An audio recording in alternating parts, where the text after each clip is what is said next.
Ladies and gentlemen, welcome to this week's edition of the Let's Talk Thursdays podcast. I'm Brendan Plays, and today on the show we've got plenty to get into, including Brock Lesnar, Jon Jones. Is it going to happen? What is Lesnar's future? More on that, of course. We now know Nakamura will be taking on Jinder Mahal at SummerSlam for the WWE Championship. We're going to talk all about that, including the big botch that took place, Cena being dropped on his head. Will that hurt Nakamura's career? Because let's be honest, some people who, drop people on their heads can get led to being buried or fired. I mean, just ask Mr. Kennedy how that goes down. But, so we're going to get into those major issues this week as well, plus a couple of other things as well. Before we get into all of that, we'll talk about what's going on with the Brendan Plays channel this week and a few news and updates, of course. That's what the podcast is here for. So, first of all, SummerSlam, it is this Saturday, 2 p.m. Eastern Standard Time, 7 p.m. UK time. Been working on it all day here today and yesterday. Shaping up to be a pretty good show. I think, I'm not going to say it's my best pay-per-view of all time, but I'm going to say it's going to have some twists and turns and a few things there that you guys are going to really enjoy. I think it's going to be one of my better ones. So, look, I say that about every pay-per-view, let's be honest, but I really mean it this time. I think this is going to be worth the wait, I hope. So, only 7 matches. Normally we might probably go 8 or 9 for a SummerSlam, but this year I decided I'll just stay at 7, which is, my standard amount. I'm very happy to keep pay-per-views at 2 hours, not any longer than that, or, not too much longer than that, if I can. So, if I had to win another match, it might have been 2.5 hour show, but so it's shaping up to be pretty good. I think, and I think there's some pretty good matches. Obviously, the 6-man Hell in a Cell match is going to be great. AJ and Finn Balor should be a lot of fun as well, and some good tag matches there as well. And look, I think the whole show, top to bottom, has been built up quite nicely and is shaping up to be pretty good. So, like I said, that'll be up on the channel this Saturday, 2 p.m. Eastern Standard Time. 7 p.m. UK time. And if you're in Australia like me, 4 a.m. That's when we're going live. So, yeah. So, that, of course, will be uploaded on the channel, as per usual, when this show has finished streaming. So, a big night ahead.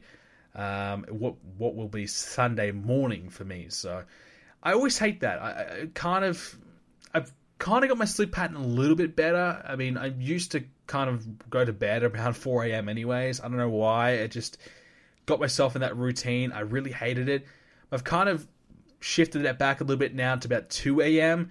So on Sunday morning, it's going to be probably a 7 a.m. day. So that's going to be annoying. But it is kind of difficult to do it because sometimes I'm awake and I'm on the chat when the stream is on and I'm really good. Other times I'm a zombie and I'm just fighting it the whole time, just struggling to stay awake. But you have to stay awake to make sure the stream is going well, make sure there's no issues, my computer doesn't turn off randomly, and plus you got to turn the stream off when the show ends. So you got to be awake for it. But it's always worth it to see you guys come out for the show. And hopefully we can get a good viewership amount. I mean, we've been a little bit slack on Universe Mode lately, so I can understand if we don't quite get there because, some people will say, well, hey, you've been focused on TEW a lot. And yeah, I have been. Obviously, I've done over 20 episodes of TEW already. So it's been a bit crazy with that. But my Universe Mode has kind of slacked a little bit because of it. But it's just kind of been bad scheduling and bad timing, just a little bit all over the place. I've been going back and forth between places. I was gone again for a week this week. So it was my girlfriend's birthday over the weekend. So I went away until Wednesday. So I've only had a chance to get the pay-per-view up and running, last 24 hours. So it's just been bad scheduling, bad timing for things. That's why my Universe Mode has kind of slacked a little bit. But hopefully things start to improve. But the other issue is going to be, obviously now I'm back at college, which will hopefully, if all things go to plan, will be my final semester of college. And so we've got the exams and assignments and things like that. So that's going to be the other little next probably roadblock. But we're doing okay. And the reason why we get TEW videos out is because normally I make 3 or 4 at a time. When I make TEW videos, I make so many of them that I've just got so many spare ones. And plus, I really, really enjoy playing it. And it's so easy to make videos in comparison to Universe Mode. It takes probably 1/6 of the time to make a TW video. What you see, if I'm playing it for 30 minutes, that's how long it took me to make the video. So it's so easy to do, whereas Universe Mode, a little bit more complicated. So that's why you see more TW videos. That's why Universe Mode takes a little bit longer. And I do apologize for that. But SummerSlam hopefully will deliver. Speaking of TEW, we still have our TEW giveaway going on both the Brendan Plays forums and on the YouTube side of things. The link will be in the description down below. All you have to do to enter on the YouTube side of things is click on the link down below and follow the prompts, and you'll be able to enter. You can enter, I think, up to 7 times. The more entries you have, the better chance you have of winning it. And we are giving away 2 copies on the YouTube side of things. And over on the forums, we're getting close to announcing the winner. And what we did on the forums was, basically it was a challenge. I actually made people work to get the game this time. I think we had quite at least a dozen entries, which was really good because it's a bit of a difficult task. But basically what you got to do is you got to book WrestleMania 34, keeping in mind of Total Extreme Wrestling characteristics. You got to plan out how long each match is going to be. You got to plan who's a good in-ring worker, who can actually wrestle really well, matching them up really well, who's got good popularity, who doesn't, and positioning them on the card, making sure it's a face versus heel, not face versus face or heel versus heel. So a lot of thought kind of went in it. It was a difficult process, but we're starting to narrow it down to our last few people. So I'm starting to grade all of those WrestleMania match cards. So that's been really, really cool. So thank you to everyone who has entered on that over in the forums. Hopefully you enjoyed the nice little challenge. I think it's a nice precursor to what is Total Extreme Wrestling. All those things that I made people do for this competition, you'll have to execute when you actually win the game. So I think it's a nice little preview of what to expect. So that was really cool as well. So that was our other giveaway. So a total 3 copies of the game we are giving away, and that's been great. And we had our promo code of TEW5 for our $5 off on the game. I'm not sure if that's still going. I think that could be expired now. The email that I got said it was going to go until the end of the month. So hopefully, if you are looking to get the game, that you did and use my promo code to get $5 off, because it's not really often they do many sales on it. So that's cool. So hopefully I can work with those guys again and get some more promo codes and get some more giveaways and things like that, and continue to promote Total Extreme Wrestling, because I'm a big fan of it. My series has been so much fun to do, and the feedback's been great. I've been getting tweets non-stop, and this is something that's very new to me. Tweets from people every day. When's the next TW video? Have you uploaded a new one yet? When is it going to be? Is it another one coming out tomorrow? And it's not just one person. It's, a dozen people, every day. Hey, when's the next one coming out? I want to see more. And that really means a lot to me. It's kind of annoying at the same time. It's like, oh my God, I gotta keep making more. There's so much pressure, to keep going. But it's kind of good for me as well. Kind of kicks me up the butt a little bit to keep making them. And I really thank you guys for the support on that. And it's been a nice little motivator, and the comments and interacting with everyone on that videos kind of is a really good motivator to keep me going. On the contrary, I guess for Universe Mode, I obviously really enjoy making Universe Mode. I have some really cool plans for Universe Mode over the next few months of the series. That's why I'm so excited to kind of get past SummerSlam and then show you guys what is to come. Probably until the new WWE 2k18 game comes out, I've got so many cool plans until then. And the start of 2k18, I've got some really awesome stuff planned as well. So hopefully that'll be good. But I guess, comparing the two, the Universe Mode is a lot more negative in comments, a lot more criticism, whereas TW is just so relaxed and so fun, and people give me suggestions and advice, whereas in Universe Mode, it's like, that created wrestler doesn't have the right hair, or his attire isn't 100% correct, or you said this move name wrong. There's a lot more nitpicking, a lot more criticism, which look, is fine. I'm not saying I don't appreciate criticism, but it's just a little bit more negative, and that's why you probably don't see me interacting as much on the Universe Mode comments, because it's more negative and more criticism. And I guess so the thing is though, that's how we naturally are. You think about it, your viewing habits of what you comment on things, whether it be on Facebook or Twitter or any social medias, or on YouTube especially. More often than not, if we like something, we might give it a like, but we don't really comment saying, man, I really like that. We give it a like.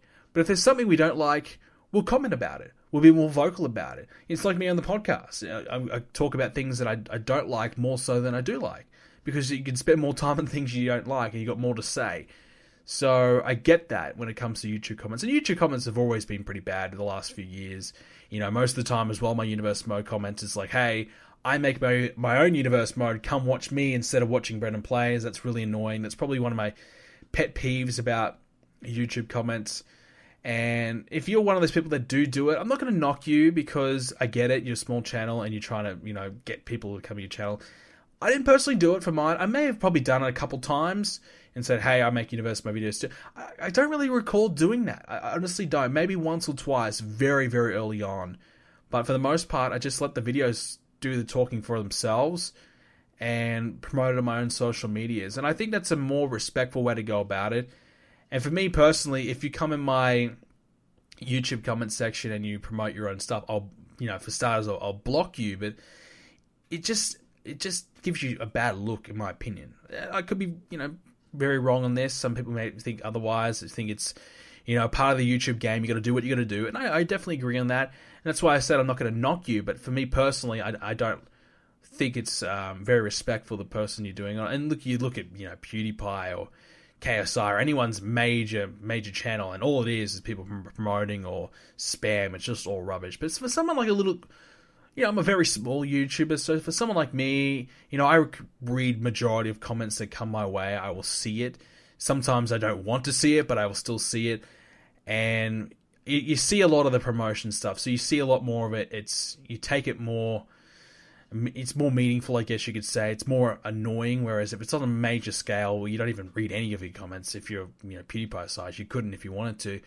So you don't really care. But I still kind of care what I see in the comments, and that's one little thing that I don't particularly like. But yeah, you got to respect the YouTube game. So I guess, you know, the moral story is, you know, I've been really enjoying the TEW, still really enjoy the Universe Mode, but I've been really enjoying the interaction and the feedback that I've been getting from the TEW stuff. So the giveaway is still on. We've got Victory Road coming out next for TEW.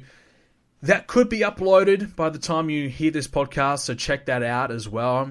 WWE 2K also announced that they're doing a SummerSlam 2k18 thing going on, like an event, like a go and play the game. I'm not exactly sure. I didn't really read too much into it. But all I know is that I guess your typical American YouTubers got invited to go out to it. They did invite a few different people as well. I think the guys from FAM also got an opportunity to go, or FAM, whatever the hell it's called.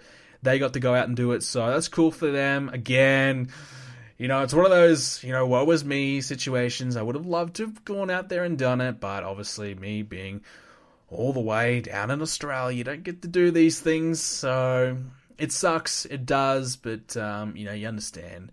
You know, that's why, you know, deep down inside, I would love to move to the States just to have the opportunities to do all these things and go to all these different places. But, you know, I do love Australia. Australia's a great country, no doubt about it. But it's just kind of lacking in terms of, you know, certainly media and opportunities, and certainly, you know, big career chances and opportunities. But, you know, it is what it is. But, yeah, so cool for those guys who get a chance to go and play the game. Speaking of 2K18, by the time you probably listen to this, the new screenshot, the first screenshot of the game will be out. Just checked social media before I went live, and that's not available yet. So when that does come out, if I'm still awake for it, most likely I'll probably be asleep. That's the other thing that's kind of annoying. All the big news drops whilst I'm asleep. But, yeah, so I might do a video about it. But hopefully it looks good. Hopefully there is an improvement of the graphics. I don't think there's going to be too much of an improvement, to be honest with you. And that's kind of the annoying thing. I think 2K15, the graphics look really good. 2K16, still good. 17 is starting to kind of go, okay, we could use a bit of an upgrade now. And I think 2K18 does need an upgrade. Look, I'm not saying it has to be anything like real life, but I'm saying, you know, just a, you know, bit of an upgrade in the graphics would be nice. If anything, I just want to see up-to-date attires. We're never going to get that, unfortunately. For whatever reason, they just don't want to do that. They don't have the money or the time or the power to authorize that. Whatever it is, we're just never going to get that. So I have a feeling that John Cena's shirt's already going to be outdated, considering he's got a new one recently. So I'm very fearful of that. So hopefully whoever's on the screenshot looks good. I'm going to make a prediction that they're going to put the Hardy Boys on the screenshot. I think that would be a smart call. Announce the Hardy Boys straight up. I think that would be a right call. And probably a Kurt Angle screenshot would be good as well. That's what I would do. Show some of the new guys off. Normally they go Randy Orton, John Cena, whatever. But I think the best way to kind of kick it off is to start like that. And that's the thing, we talked about this a couple of years ago, and that's 2k18 and WWE games in general, their marketing and the way they kind of promote their game and how they go about it.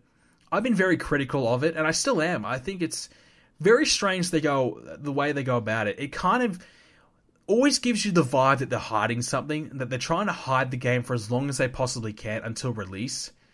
So it's like they don't really believe in their own product. They don't really believe that the game's going to be any good, and they're scared to show it off to people because it is August. The game comes out in October, and we're just seeing the first screenshot now. A lot of other games, might have had their first screenshot in April or March. But are they, that far behind, or are they kind of that rushing the game that much where they're only just at the point of getting a screenshot out now? Is that the case? I don't know, but it's just kind of, to me, it just gives it a bad look to the game immediately, and it's not a good look to its, loyal consumers that, okay, we're waiting the last minute to get a first trailer comes out like 2 weeks before the game's even out. So that's that's always really frustrating and always a concern. I think 2K15 was really bad in terms of that. I don't even think they showed any legitimate gameplay until like a couple of weeks before the game even came out. So they'd be very guilty of that. And obviously 2K15 was terrible, but so that there's no real surprise why they're trying to hide it for as long as they could.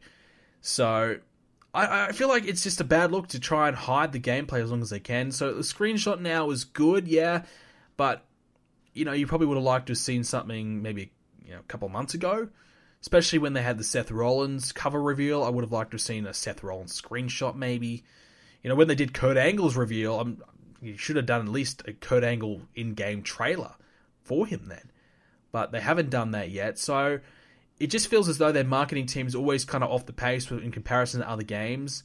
If you're thinking about getting, maybe 1 or 2 games in that October, November big release region, you'd be looking at the games that you can say, okay, this looks good because I've seen gameplay, I've seen trailers, I've seen screenshots, this looks good.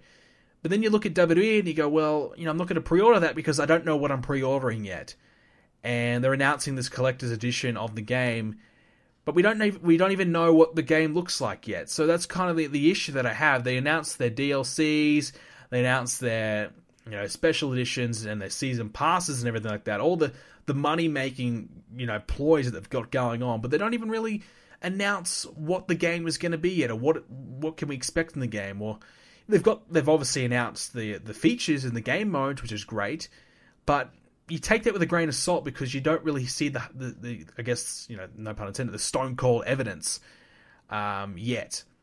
So once we see, okay, this is what this career mode looks like, this is the features of the new career mode that they've got going on, then we can start to believe it. But until then, it's okay, it's, promises. And that promise could be empty, or that promise could come into fruition. So that's the real challenge that they have. So I've always been very critical of their marketing and the way they go about it, and I still think that they're falling into the same trap again this year. Screenshot now, like I said, a couple months off the pace. When are we going to get the trailer? If we're only getting a screenshot now, are we going to get a trailer, the first trailer in September, a month before the game comes out? A first trailer?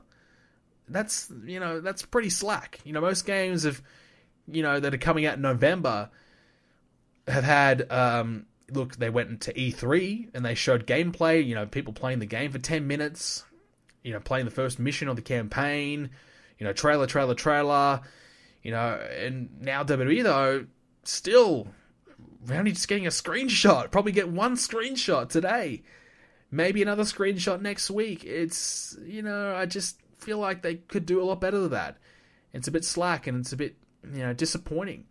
So, someone who obviously buys the game every year, I bought the game every year since WWE 12, so this has been my 5th game of doing YouTube videos on. So I've been a very loyal, user of the game, and I've obviously still played 2k18 every week right now. It means a lot to me, and it's kind of concerning. And also, you might be thinking, why do you care so much about the marketing side of things? Well, I am doing a marketing major at college, so marketing interests me, and the business side of the game really interests me because that's the field that I want to get into. Not necessarily video games. I want to get more into the sporting side of the world, but certainly marketing and business decisions really do interest me. So that's why I like to cover that.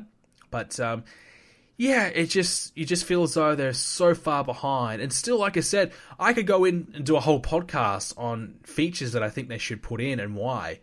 And one of these days, maybe I will before release, but I'd be probably wasting my time, honestly, because they're not going to listen, and those features that I want are not going to happen. But there's still a lot of things that they could do, but apparently the reason why they don't do a lot of it is because they are very restricted by the WWE themselves on what they can do and what they want their game to be. So yeah, it is, it's difficult for them, I'm sure, and I'm sure I'm being very critical about things that they have no control over. But at the same time, you still want to see those improvements, and you got to be critical. You can't improve without the criticism. And if we say everything's great, then we'll never see any improvement if there needs to be improvement. And I think WWE games always do need improving. And until we get the perfect game, I don't even know if we ever will get the perfect game. There's always going to be something to kind of say. And that's the thing. It's always difficult, especially in this day and age. Everyone has an opinion. Everyone's got a podcast these days. Like, I've got my own podcast. I mean, who the hell am I? Nobody. But I'm here talking about what I think and criticizing. But we don't really know the ins and outs. And that's the same, we can link it back to the real WWE in a moment. But everyone's got a strong opinion. And nothing's ever going to really satisfy everybody. You're never going to make everyone happy. But you want to make majority of the people happy. And when your game is getting well received by most people, that's positive signs. And for the most part, 2K17 I think was a major improvement. It was it's certainly the best game on the current generation of consoles. Certainly the best since 2K14. So they are definitely improving their games, and I feel like 2K18 might get there. I think I said a couple of years ago that 2K17 might be the perfect WWE game, might be the right one, and I was a little off on that.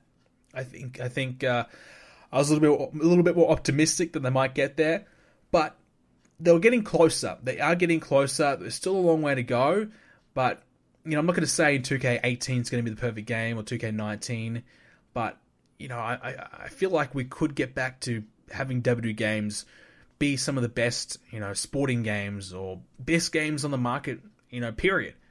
But they've still got a long way to go, and that's where I want them to be. I want them to get there, and hopefully one day they can. But they're still very behind a lot of very similar games in their own market, just sport games in general.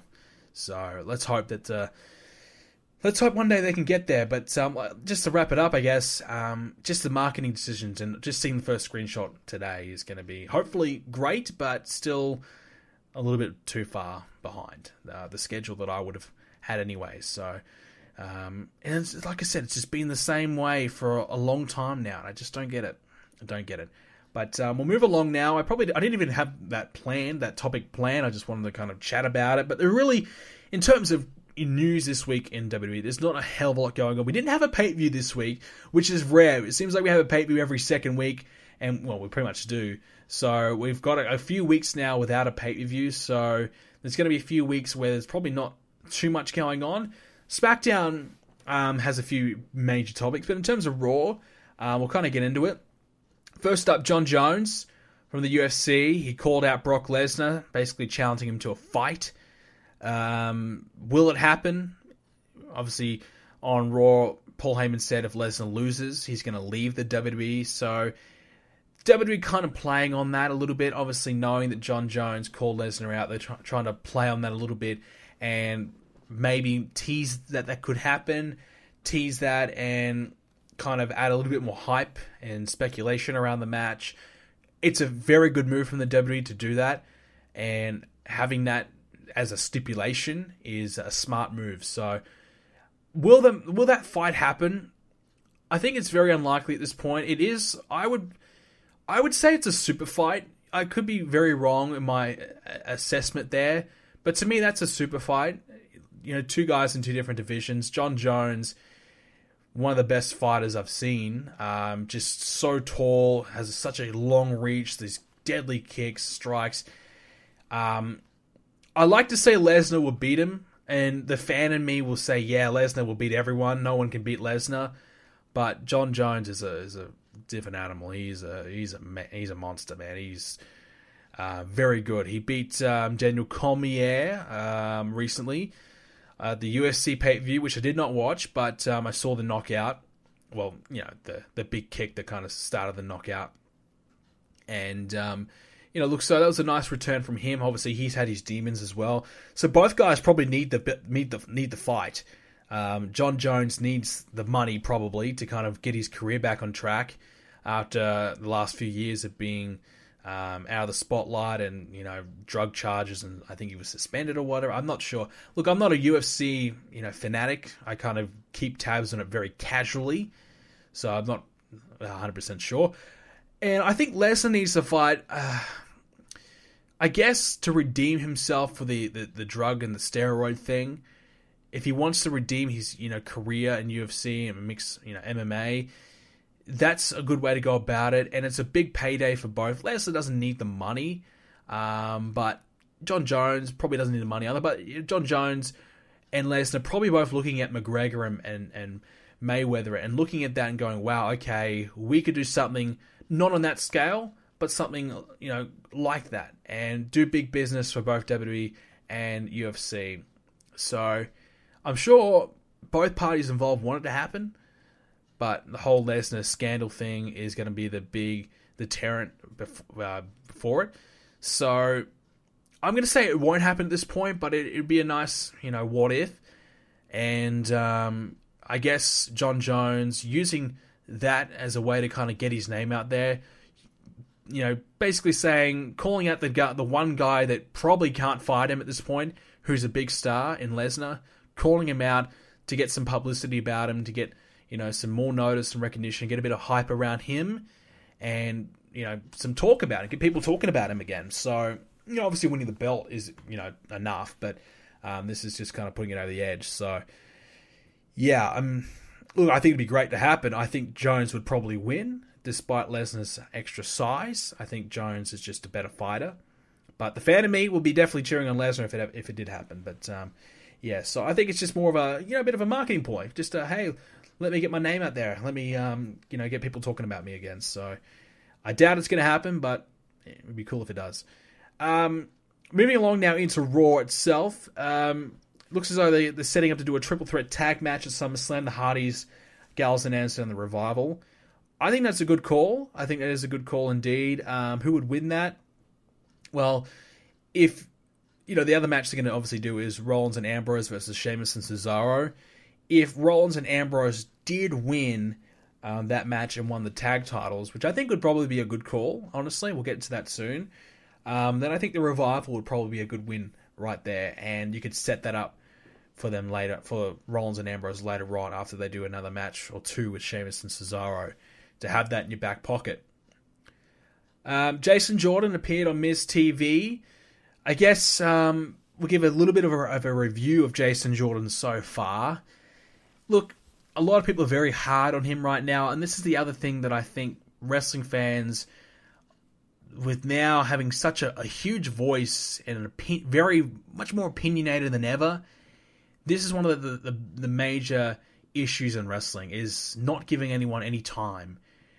I remember when Elias Sampson debuted a few months ago, and people hated his debut. They were shitting all over him for the first couple of weeks and saying this guy sucks, terrible gimmick, he's going nowhere, blah, blah, blah. And now people are starting to warm up to it. People are starting to say, okay, this guy's not bad. I'm reading a lot more positive comments online where day one I said, man, this guy's great. You know, I think this guy's got potential. Let's give him a chance.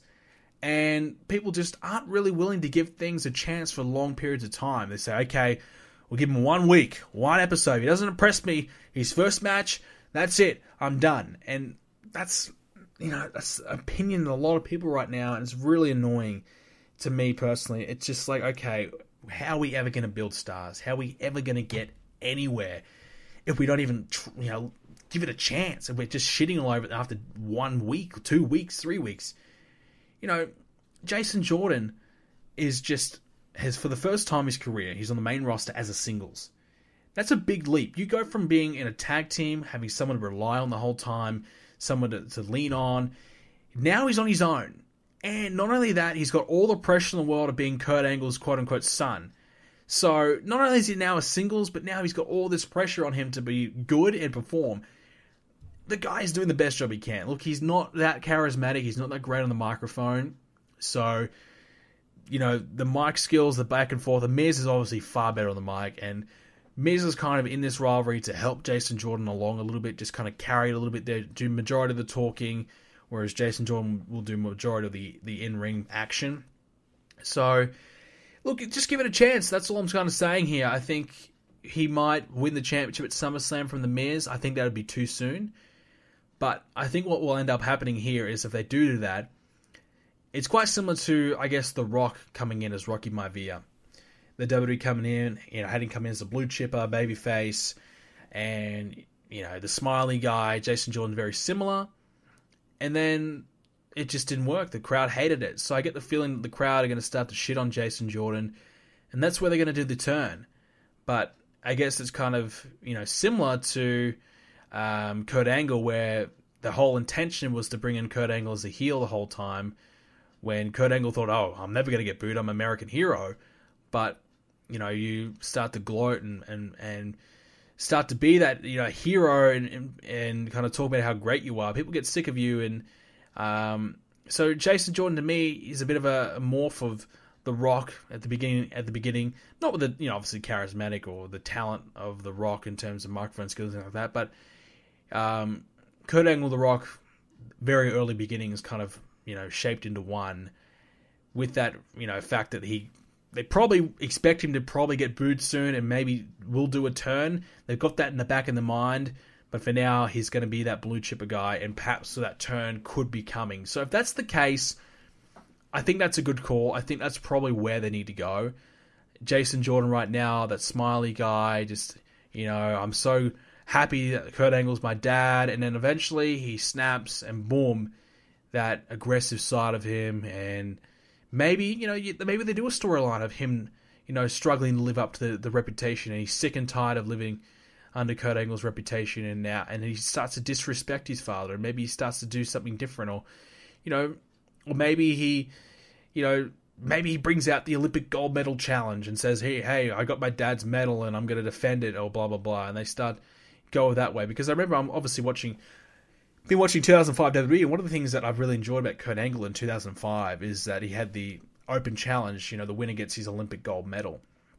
So you could say, hey, I'm going to defend my dad's Olympic gold medal, and the winner, beats me for it. And you could do something like that, and you can have him defend it, have him beat some lower end guys, and start to build some momentum. And maybe one day he loses it to, the next guy coming through. Maybe you do something big and Chad Gable wins it.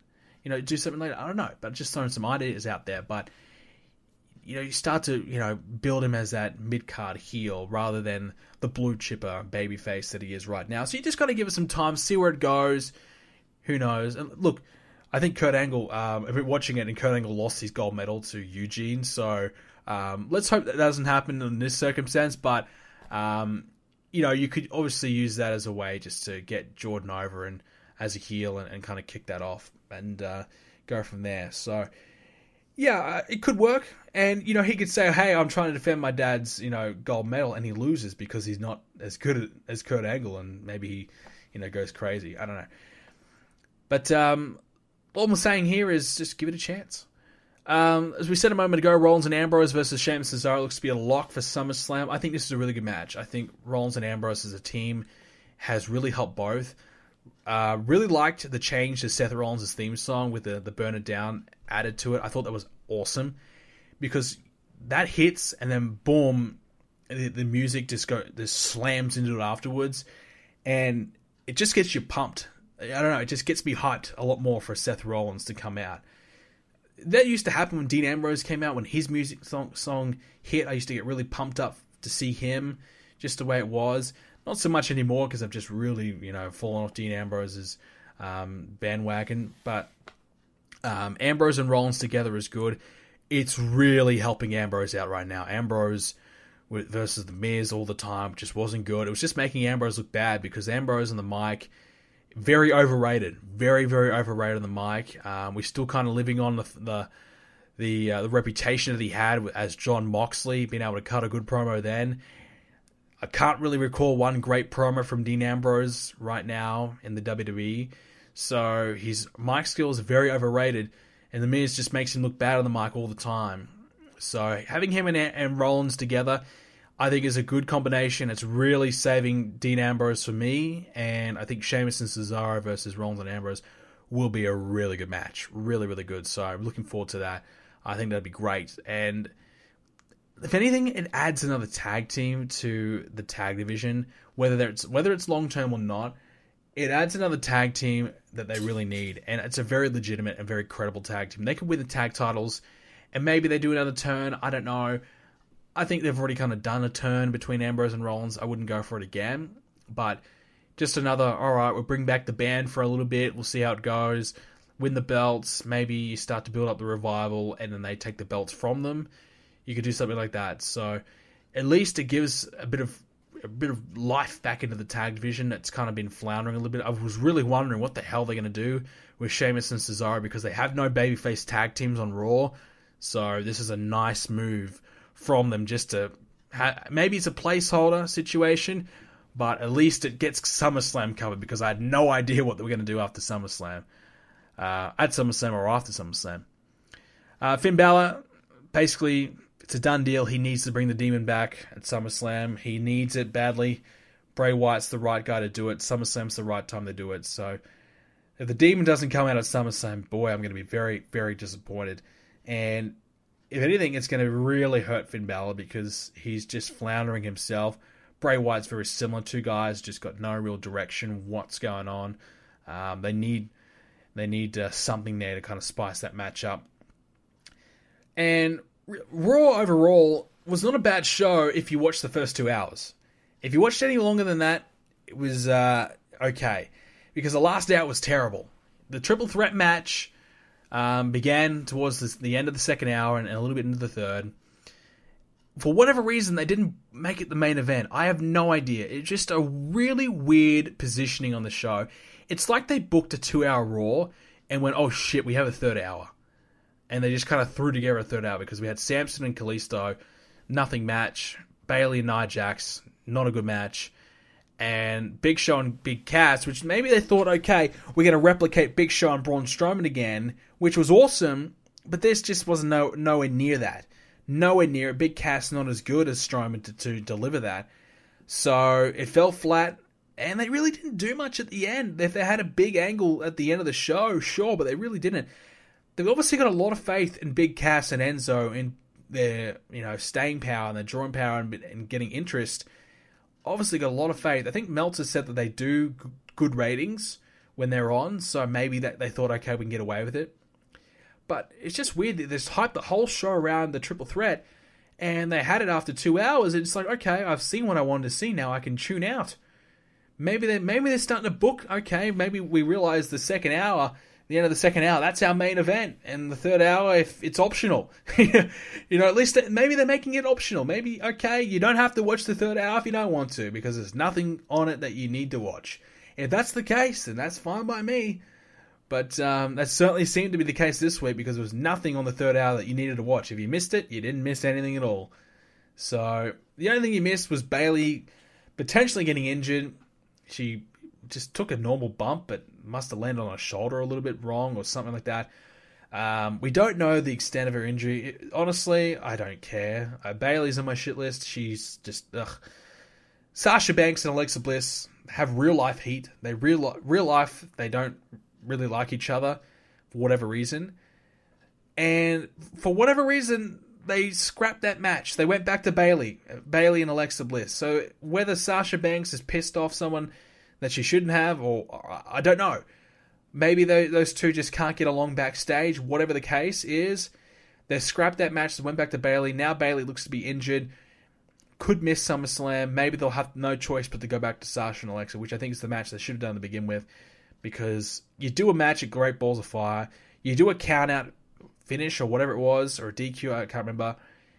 You do that, and then you don't have a follow-up match. That is just really odd booking. And you go back to Bayley, who's had literally no momentum since the Alexa Bliss feud. She's just been doing nothing, and then all of a sudden she's now back to winning all the time. Very, very strange booking. I don't get that. If obviously a last minute change in plans, clearly. Otherwise, would have at least had Bayley starting to gain some momentum over the last couple of months if they're planning to get her back in the championship picture again. So, I don't know. Is it another case of we've got no one else? We've got only 2 babyfaces that are worth challenging Alexa Bliss? Maybe.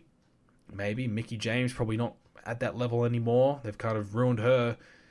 I don't even know who else they've got. Have they got any other babyfaces? They've got Dana Brooke. Yeah, right. So I don't think they've got anyone else. So kind of got no choice but to go with Bayley or Sasha Banks. So that's Raw. That is Raw. The big cast and big show was just nothing really. I'm not against the big cast and Enzo feud or this big show and cast feud. I don't mind it. I actually think it's pretty good. I think Big Cass is really starting to shine. He's doing well. But you put this at the main event of Raw, just didn't deserve that slot. I would have put it at the 2-hour mark and had the triple threat match. Because it's still a big match. But it's not... You wouldn't main event that over the triple threat. Which is, 3 out of your 4 SummerSlam main event guys in that match. And then, And Roman Reigns won that, by the way. Samoa Joe took the pin. Quite interesting. I guess they want to make Reigns look good before the match. Is that a sign that Reigns may win it? I don't know. I still think Lesnar's going to retain. But if I had to pick someone who I want, obviously Paul Heyman's been saying, hey, I think Samoa Joe should win if Lesnar doesn't win. That's fine. But I think Joe probably is the right guy. Personally, I'm a bigger fan of Strowman. I think Strowman is awesome. But I think if I'm looking at a champion right now who can carry the belt and be the guy for the next few months and carry that championship in what will be the lull period of WWE, the next 6 months, 4 months until the Royal Rumble, is the down period of WWE. After SummerSlam is always the down period. So if you want someone to carry that belt and do a good job with it, I think Samoa Joe is the guy. Promos are great, in-ring work's great, and he's been on a lot of momentum. He's just starting to really get a lot more popularity.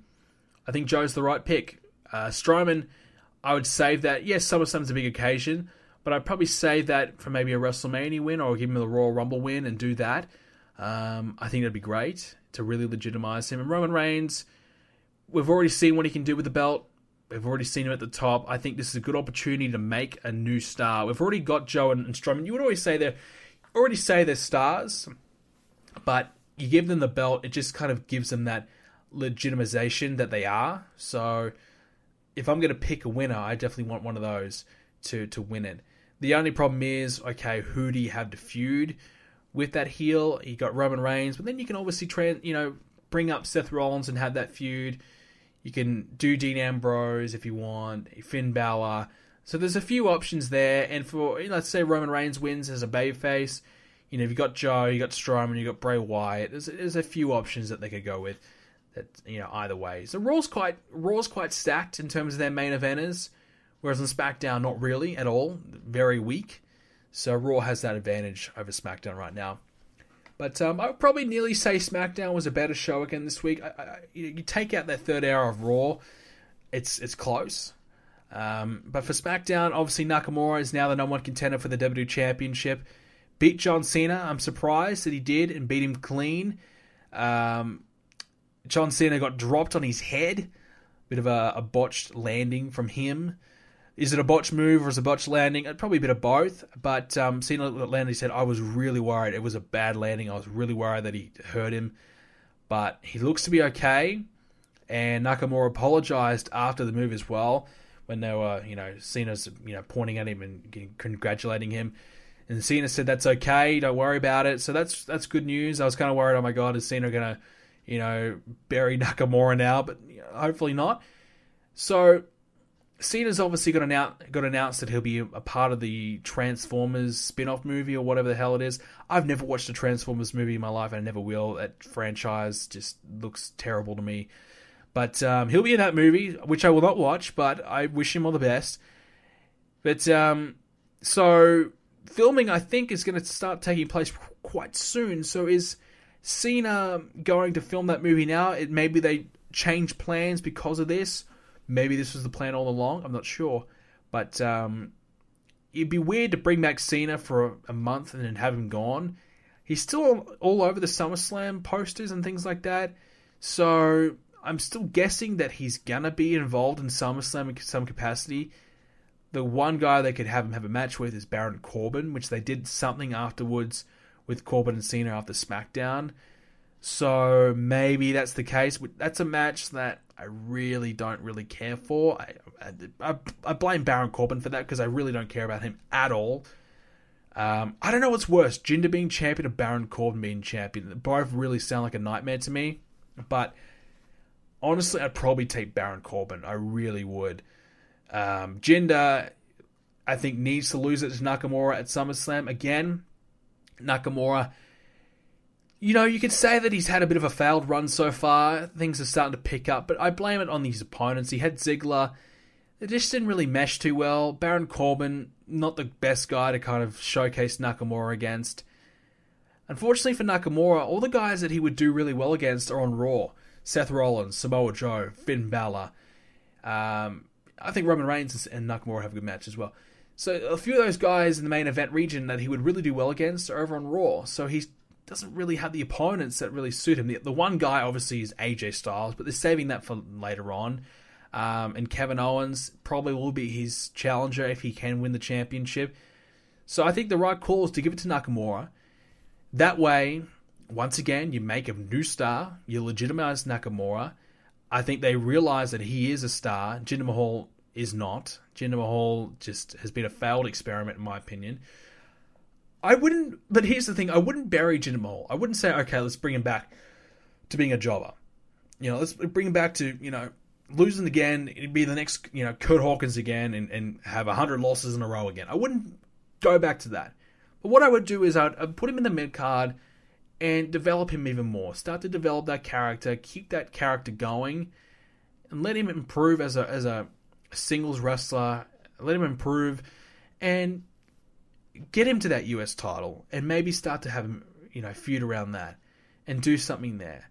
But he's just not world championship material yet. And we always compare it to the JBL thing. And Jinder's been around for a while now, but I just felt as though JBL, it has, with the APA, whether it be, it was a tag team, him as a solo, not so much, but as a tag team, it was a very popular tag team. He knew how to get over. He knew how to work a crowd, whereas Jinder has just never been over at all his career, whether it be solo or tag team. So it was a big ask for Jinder. I knew it was going to fail, but they went for it. I still think Rusev would have been the guy if he wanted to do that same character, that same push. Rusev would have been the man, and they probably did plan to do that, but they decided to go for Jinder instead. And I guess hindsight, whatever. But I think it's time to end that and end it at SummerSlam. Let Nakamura win it, and I think that'd be really, really cool to see him get the championship. And whether you like him or hate him, I've seen a lot of people who don't like him right now or don't get him, but I think he's great. I think he is, and I think he will make things a little bit more interesting. And the fans are probably more accepting of Nakamura right now than probably Jinder. So you'll probably get a champion that people will want to see more so, which is quite rare. But other things that happened on SmackDown, we had Sami Zayn lose to Aiden English. I don't know what the hell's going on there.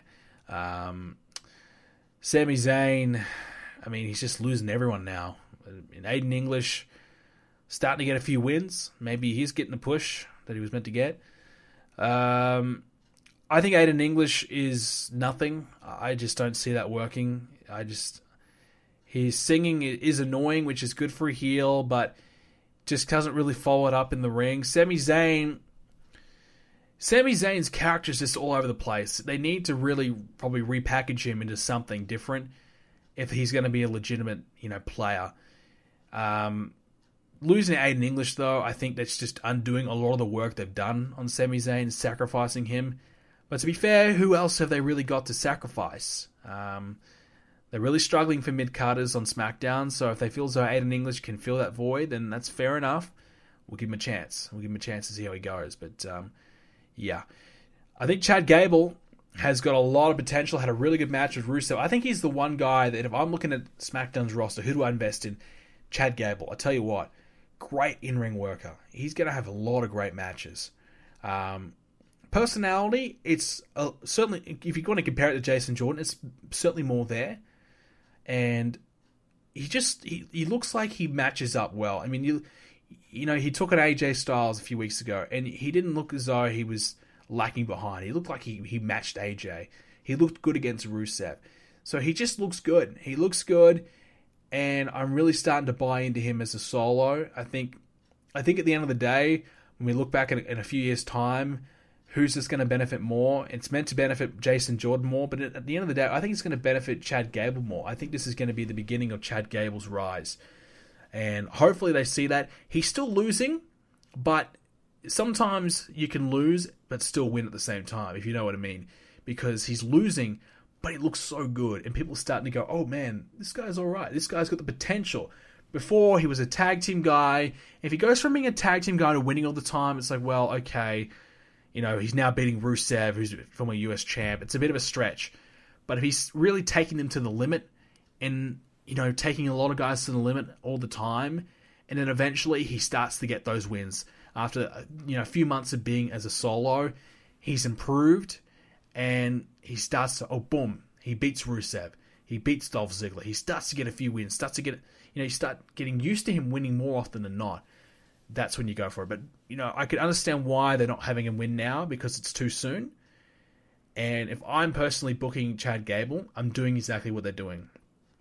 Having, you know, the guys who are above him beat him, but get him close. Get him close to these wins, and people start to really, you know, warm up to him and start to believe in him a little bit more.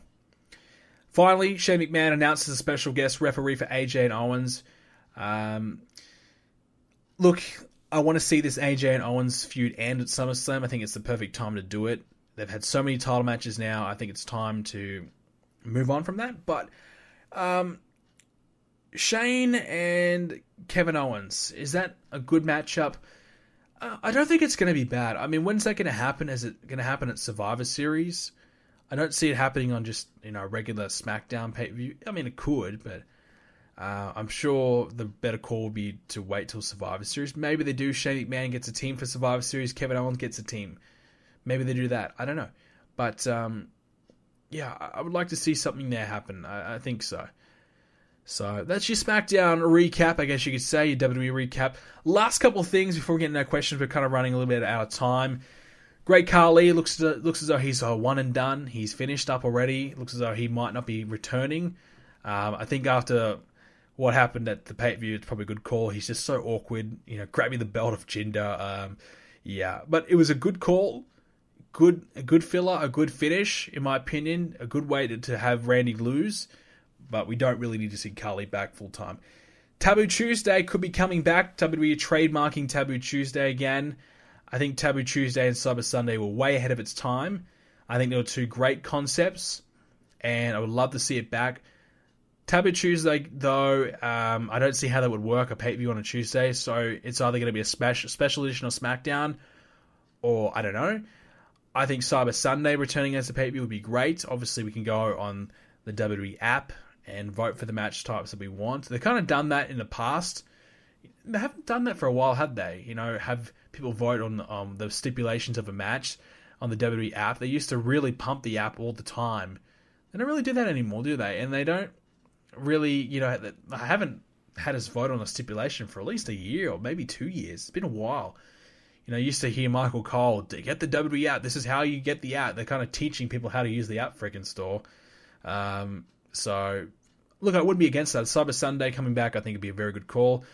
We mentioned a moment ago Kurt Hawkins and his losing streak. He's lost 100 matches in a row. Some people are kind of frustrated, like, oh man, why is this guy losing all the time? But at the end of the day, you got to have someone lose. And if he's getting a paycheck to lose, that's fine. People make careers of losing. People lose all the time, and he's got a bad gimmick. I don't really see him as anything other than what he is right now. I'm surprised they even brought him back to begin with, and I think he's in the position that probably he should be in. I think that's fine. It's better than the guys that they want to push losing. You got a couple designated guys that you don't see much in, but they make their opponent look good and they can lose. That's perfectly fine. And if Kurt Hawkins can do that, that's great.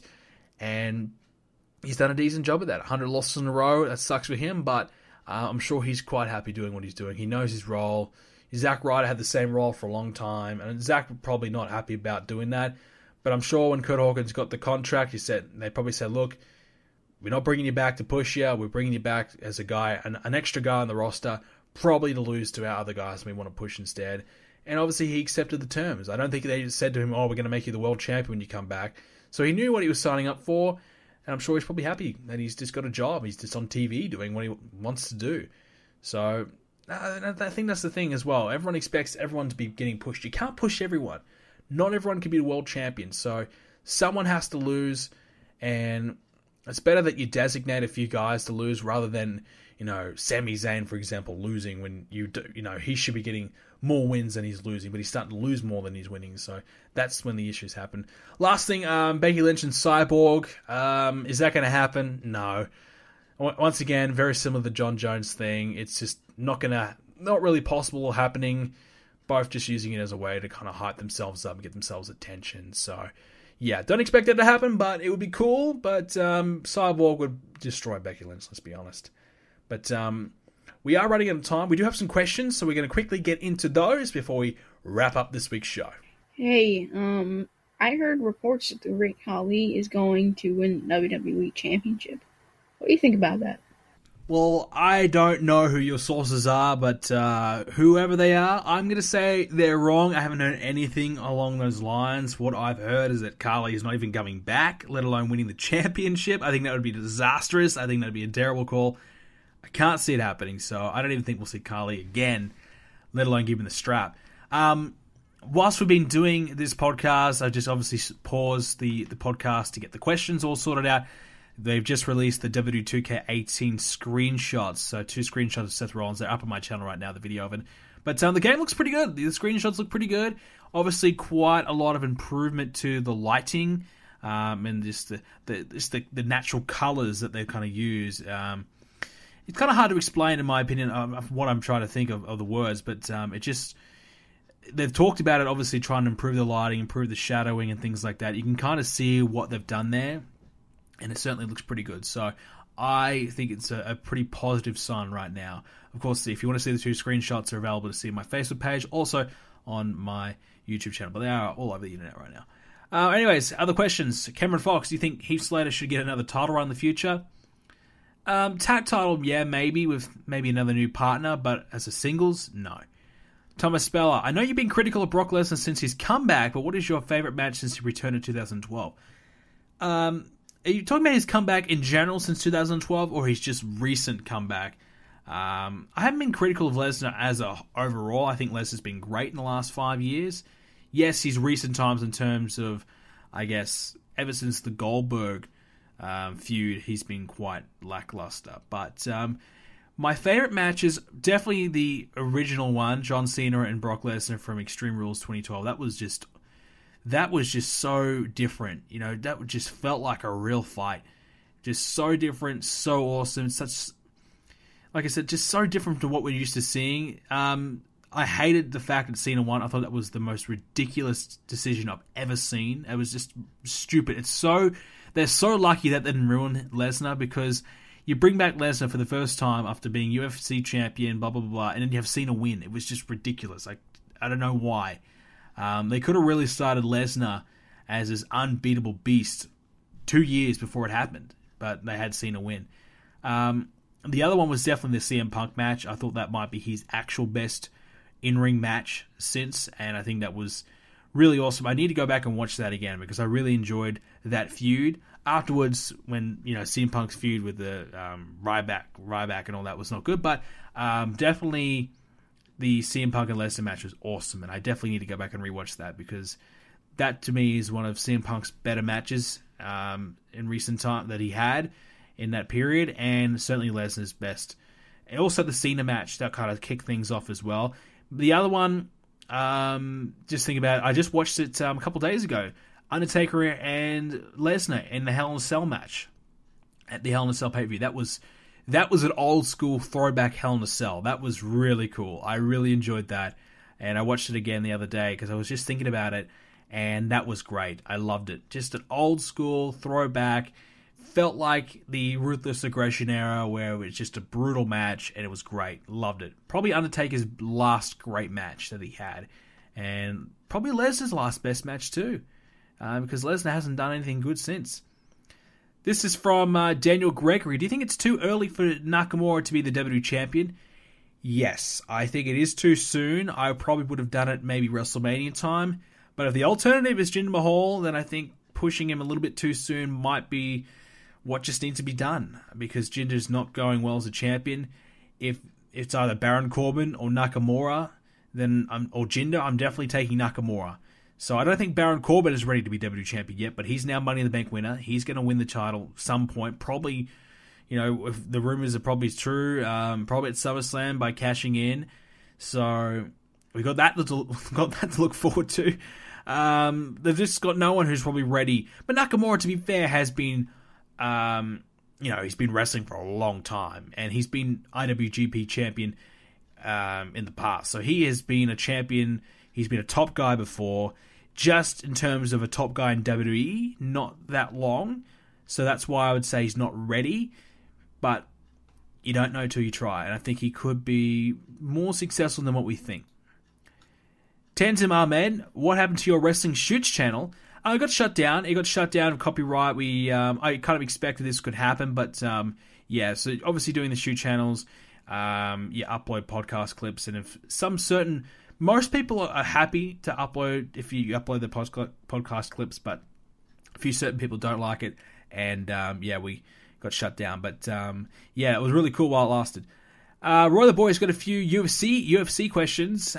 He says, do you think the UFC has to build up more names? Now, like I said earlier on the podcast, I'm not a big UFC guy, but I'd say that they always need new names, because in UFC it's different to WWE. WWE, if you lose, it's not the end of the world, and you can be brought back. Wins and losses, you can be protected more, you can win more than you lose.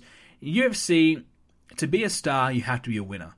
You can't be a loser and be a star. Wins and losses mean 10 times more than WWE. So, look at Ronda Rousey. She was awesome while she was undefeated. When she lost, her career went down, and she's done. She could maybe come back, but it's not going to be the same. She's pretty much done because she lost. So you always need people coming through, because someone can lose at any given day. And when they do lose, unless they come back and win immediately, they're done.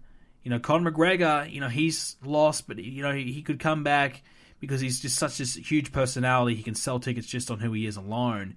But if he keeps losing, then even he will struggle to sell tickets, because people want to see winners. They want to back people that are going to win. They're not going to cheer for a loser. So if they lose all the time, So UFC always need to be building new stars, always, because it could all drop at the click of a dime, and that's the real danger that they've got. And that's why you will see the fact that they don't have that many big name draws, because they can't get them there, because if they lose, they really start to drop down a few pegs. Roy the Boy says, WWE or UFC? Obviously, I'm a WWE guy. I watch UFC if there's a fight that I'm particularly interested in, but I've never watched a full UFC card ever, and I probably never will. I enjoy wrestling. I enjoy everything about wrestling. I wish wrestling would take a lot more characteristics from UFC in terms of making it more realism and making it more of a big fight feel. I think there's a lot of things WWE should be looking at from UFC and taking, because UFC have taken so much from WWE. From wrestling. UFC, we got people cutting promos now. You wouldn't see that in the past from MMA. You just have two guys, stare each other down or whatever. Now they've got them, press conferences, cutting promos at each other, hyping it up. They've got characters and personas they're trying to portray. They've got, basically got gimmicks in a way. You know, they really are taking a lot from wrestling, and so it's time for wrestling to take from UFC, and WWE should really start doing that. Roy the Boy, what's the worst game you've ever played in your opinion? Definitely Superman on the Nintendo 64. The biggest piece of shit I've ever seen. I think I've talked about this before on the podcast, but basically, you get the game, you're Superman, so you go, okay, Superman? A Superman game, that sounds cool. I'm fighting crime, beating up bad guys, that sounds cool. Yeah, you load the game up, and you fly through fucking rings. And then you beat up Batman or something, and not Batman, you beat up a couple of bad guys, and you do something with a car. That's cool. Then you fly through more fucking rings, and it's repeat. And I think I got through, 2 or 3 rings, because when I got the game, I was like 7. It was just terrible. Horrendous. Now, to be fair, there's probably games that are worse, but that one has stuck out in my mind as just such a major disappointment. Such a big piece of shit. Oh my god. Yeah, go watch that on YouTube and you'll see how terrible it is. This one's from Animo Dallas. Do you think that Brock Lesnar will lose at SummerSlam and leave WWE for UFC? And if yes, do you think he will come back to WWE afterward? So we've already kind of talked about the first bit, but do you think he'll come back after? I think he'd be mad not to. I think, look, if he has another fight in the UFC, that's all well and good. But if he wins that fight, comes back to WWE, he's going to be even bigger, he'd get more money. If he loses the fight, well then his UFC career is probably done. So that's finished. And plus he's 40. He could come back to WWE because, you could say, oh, he went, he fought the biggest name in UFC. He nearly, if he does a competitive fight, he nearly beat him, blah, blah, blah, blah. That's fine. But if he gets embarrassed, that's going to be an issue. But, I think he could come back to WWE and still, pick up where he left from, and it's fine. So I think he will come back. I think it'd be a mistake for him just to kind of, pack up and leave and, call it a day. But I'm sure WWE would not be happy if he did that either. But that is all we have time for, ladies and gentlemen, for this edition of the podcast. We covered plenty this week, a little bit over time. Apologise for that, but I'm sure you don't mind. Thank you very much for listening into this episode. Like I said, SummerSlam this weekend on Saturday. Do not miss it. More Total Extreme Wrestling videos coming away very, very soon in the next few days. And obviously, that WWE 2k18 video just uploaded on my channel. Check that one out as well. Thank you very much for listening in today, ladies and gentlemen, and I will see you all next Thursday.